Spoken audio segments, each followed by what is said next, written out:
પક્ષીને મારી નાખે, સાપને મારી નાખે, સારું કહેવાય? તો સંસ્કાર અગત્યના છે, ભણતર સાથે સંસ્કાર અગત્યના છે. અને આ શાળામાં મને બહુ જ આનંદ થયો કે પ્રકૃતિનું જતન કરવાનું કામ બહુ મોટું કામ છે. ભણવાની સાથે આ મને વધારે અગત્યનું કામ આ લાગ્યું, કેમ કે આ પ્રકૃતિ છે ને ભગવાનનું પુસ્તક છે. પરમાત્માનું પુસ્તક વાંચવું હોય તો પ્રકૃતિ વાંચી લેવાની, હે ને? અને પરમાત્માના હસ્તાક્ષર જોવા હોય તો પ્રકૃતિમાં જોઈ લેવાનું. ભગવાન કેવો છે ને એ જોવું હોય તો મને તો પ્રકૃતિમાં દેખાય. અને પ્રકૃતિનું જતન એ પરમાત્માની પૂજા છે. તો આવી સરસ તમે પરમાત્માની પૂજાના સંસ્કારના બીજ શિક્ષક મિત્રો વાવો છો, એમને ખૂબ અભિનંદન. અને ખાસ તો આ સુબોધભાઈને અભિનંદન. બધા તાળીઓ પાડીએ.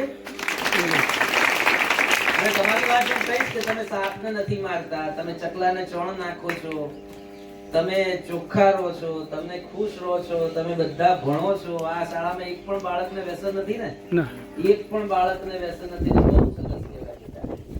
હવે ઘર બેઠા ગંગા આવી છે આપણી જોડે. જો આ ગંગા કહેવાય, ઘર બેઠા.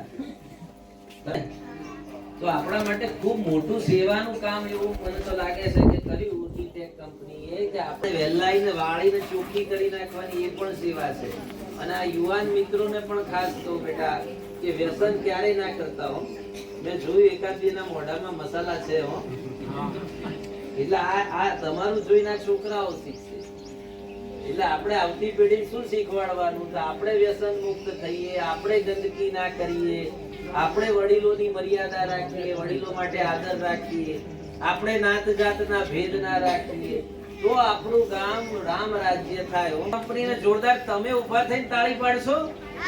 ઉભા થઈ જાઓ, જોરદાર તાળી પાડો ભાઈ. અને આ નમસ્તે કરી થેન્ક યુ કરીએ આપણે.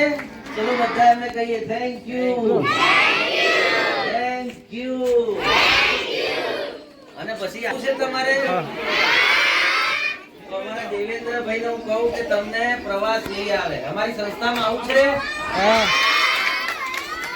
તો તમને બધાને પ્રવાસ એક દિવસનો અમારે ત્યાં લાવવાનો, ખાવા પીવાનું અમે કરીશું, તમને બતાવીશું,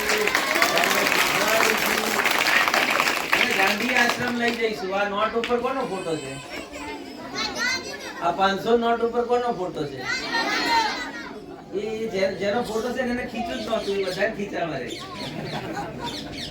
તે ગાંધી બાપુના ત્યાં આવવાનું, ગાંધી બાપુ કેવું જીવન જીવતા હતા ત્યાં જઈને જોવાનું, બરોબર? અને તમારા જેવા બાળકો અમારા ત્યાં પણ છે.